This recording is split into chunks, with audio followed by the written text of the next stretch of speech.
नमस्कार, स्वागत है आप सबका।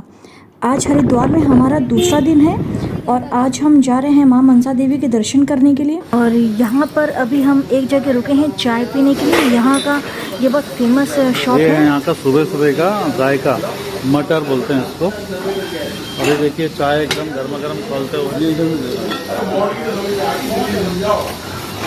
दूध का लड्डू, बालूशाही, बर्फी, पेड़ा। अच्छा, ये चलता है। छोले समोसे, छोले चावल। और ये देखिए यहाँ पे गर्मा गर्म समोसे बन रहे हैं अभी।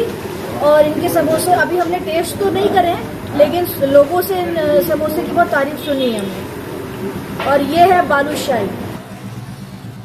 और अगर आप चाय के साथ हल्का फुल्का नाश्ता करना चाहते हैं तो आप यहाँ पर आ सकते हैं। अच्छा ऑप्शन है ये। और दुकान का नाम है चौधरी टी स्टॉल और स्टेशन के पास में ही है ये।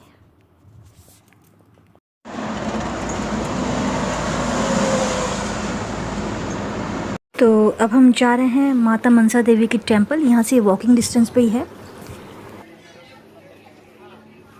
मां मनसा देवी का मंदिर हरिद्वार रेलवे स्टेशन से 3 किलोमीटर की दूरी पर है और शिवालिक पर्वत श्रृंखला में बिलवा पहाड़ पर स्थित है।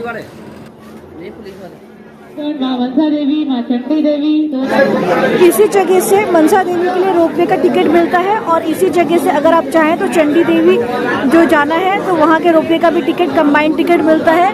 तो जो कंबाइंड टिकट है वो 414 का है, मनसा देवी का और चंडी देवी का। तो फिर आपको रोपवे का टिकट लेने की ज़रूरत नहीं है क्योंकि आपको कंबाइंड टिकट यहीं से मिल जाता है अगर आप चाहें तो। और अगर आपको कंबाइंड टिकट नहीं लेना है तो आप चंडी देवी के वहाँ से भी टिकट ले सकते हैं।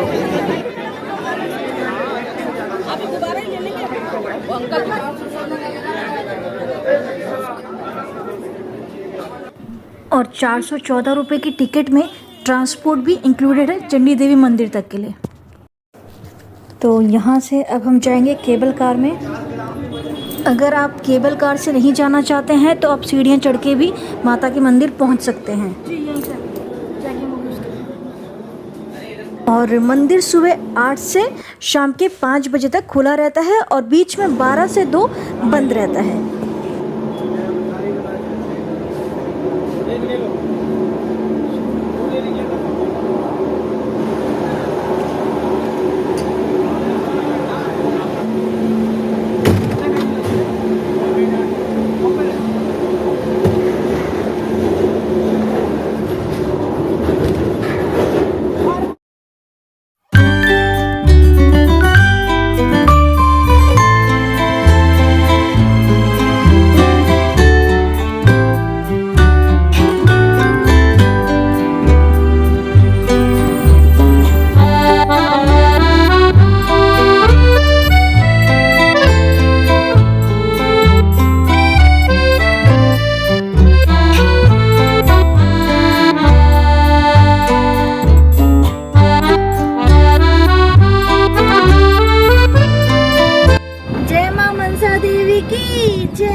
देखिए ये जो पहाड़ सामने दिख रहा है यहीं पे माँ चंडी देवी का भी मंदिर है।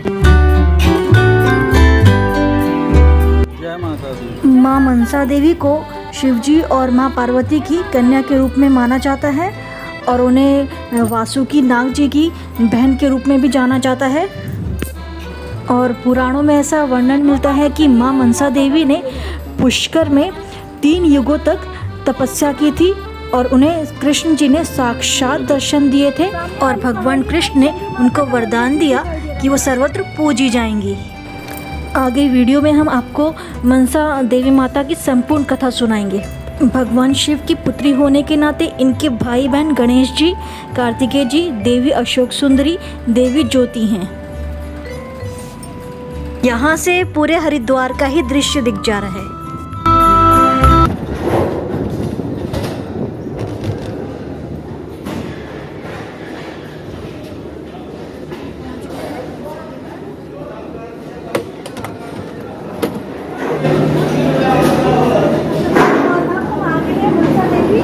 अब हम जा रहे हैं माँ के दर्शन के लिए।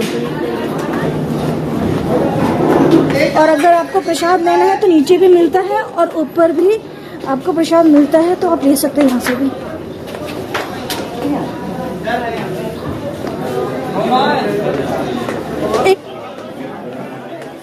तो अभी हम तो यहाँ पर प्रसाद के लिए मिल रहा है सब कुछ। वैसे प्रसाद बोलना नहीं चाहिए क्योंकि ये भोग सामग्री होती है। जब हम भगवान को भोग लगा देते हैं तो भगवान जब उसको भोग लगा लेते हैं उसके बाद वो प्रसाद बन जाता है, और लेकिन उससे पहले वो भोग सामग्री ही रहती है। तो चलिए हम भी यहाँ से भोग सामग्री ले लेते हैं।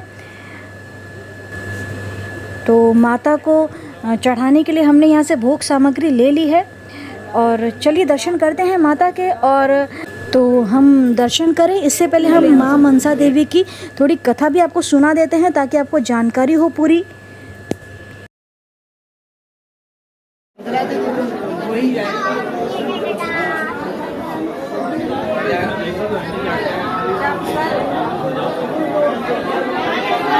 अपने प्रवेश द्वार है।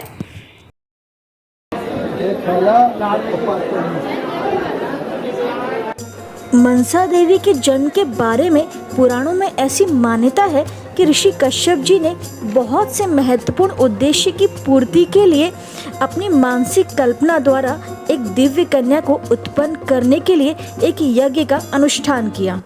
जब ऋषि कश्यप का यज्ञ अपने चरम पर पहुंच रहा था तो उनकी मानस की कल्पना भी अपनी पूर्णता प्राप्त कर रही थी। दूसरी ओर वो घटनाक्रम भी घटित हो रहा था जिनके परिणाम स्वरूप कार्तिकेय जी का जन्म होने वाला था।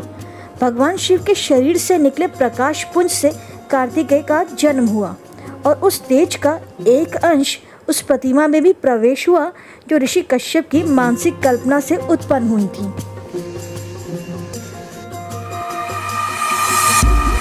अतः वो कन्या ने सजीव रूप धारण कर लिया। क्योंकि वो कश्यप ऋषि जी की मानसिक कल्पना से उत्पन्न हुई, उन्हें ऋषि जी ने मनसा नाम दिया और वे कश्यप ऋषि जी की पुत्री कहलाईं। और क्योंकि महादेव के शरीर से निकलने वाले प्रकाश पुंज का एक अंश उस कन्या में प्रवेश हुआ, जिसके कारण वो शिव जी की पुत्री भी कहलाईं। समुद्र मंथन के दौरान जो हलाहल विष निकला था उसका पान महादेव ने किया, तो महादेव की पीड़ा हरने के लिए माता मनसा देवी ने उस विष के प्रभाव को खुद ग्रहण किया।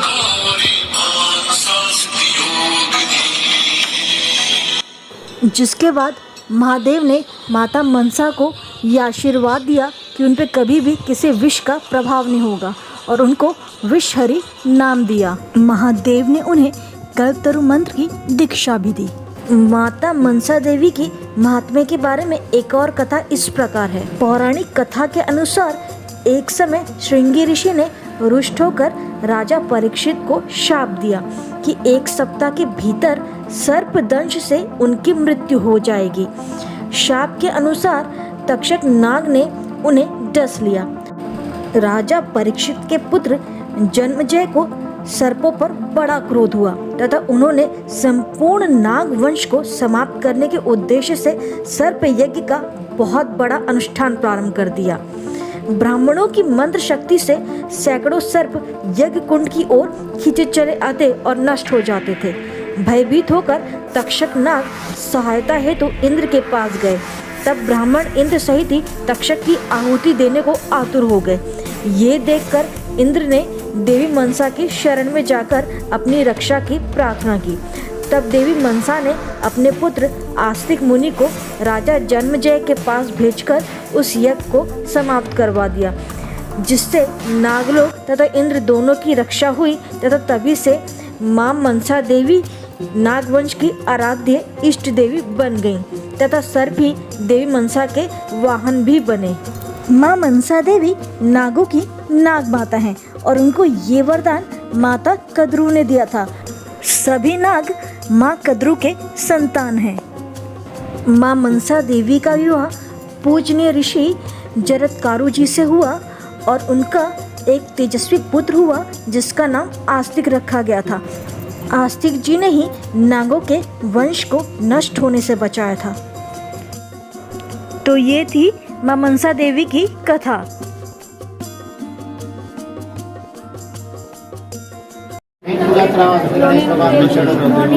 जो भी श्रद्धा सुमन दान करना है सभी लोग चरणों में भेंट करेंगे। एक बार प्रेम से बोलिए सच्चे दरबार की जय, श्याम माता की जय। प्रथम पुष्प यहाँ पे प्रथम पुष्प, प्रथम दान भगवान गणेश जी को होता है, सभी जगह होता है। तो गणपति बापा के दर्शन कर रहे हैं आप।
अब हम लोग आ गए हैं दर्शन करके।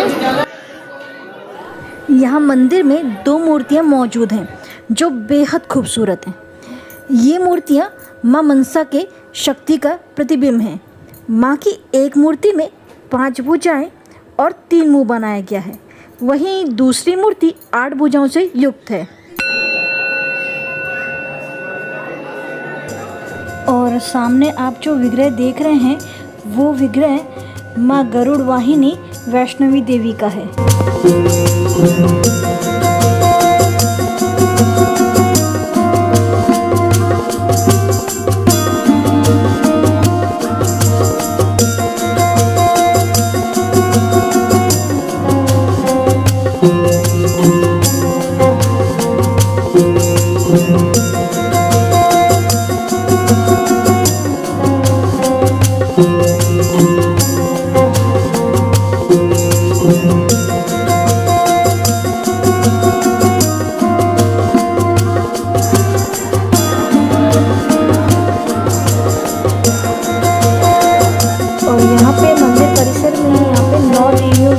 विग्रह स्थापित है।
दर्शन होते हैं आपको श्री काल भैरव जी के।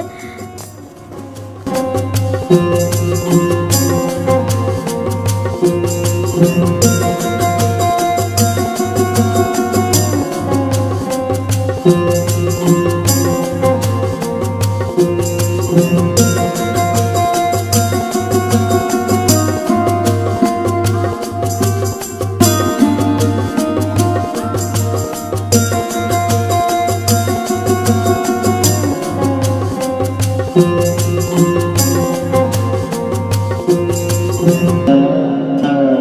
यहाँ पे मंदिर परिसर में ही चाय नाश्ता भी मिलता है, तो देखते हैं यहाँ पे क्या क्या मिलता है।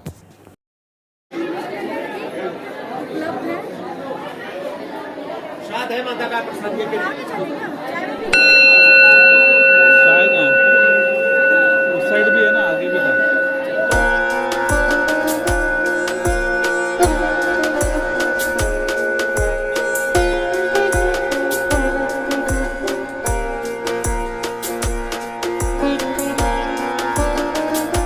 तो हमने यहाँ पे अपने लिए लिया है कचौरी और आलू की सब्ज़ी।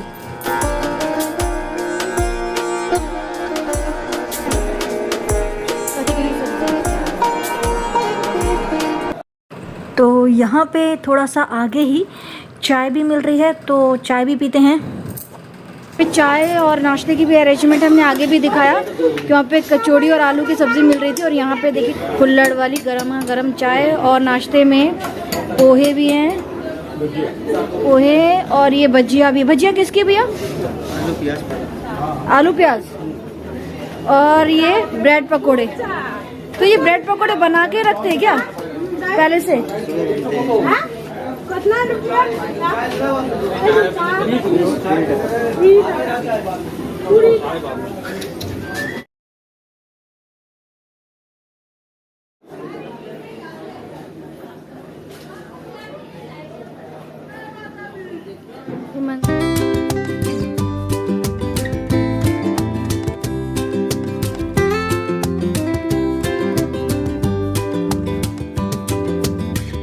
और यहाँ से देखिए नज़ारा। और ये सब जो खाने पीने का अरेंजमेंट है ये मनसा देवी मंदिर परिसर में ही है। अगर आप चाहें जलपान करना तो आप यहाँ से जलपान करके फिर आराम से नीचे उतर सकते हैं।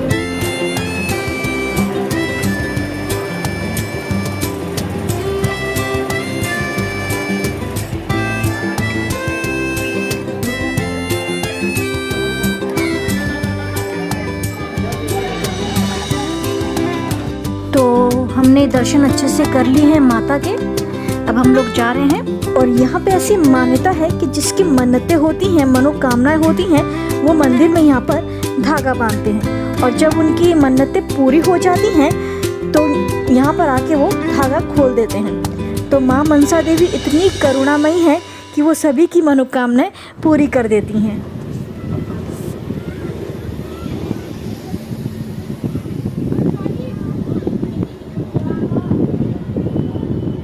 इसका क्या चाट बना के देते हैं? अच्छा, तो कुछ मिलाते भी हैं इसमें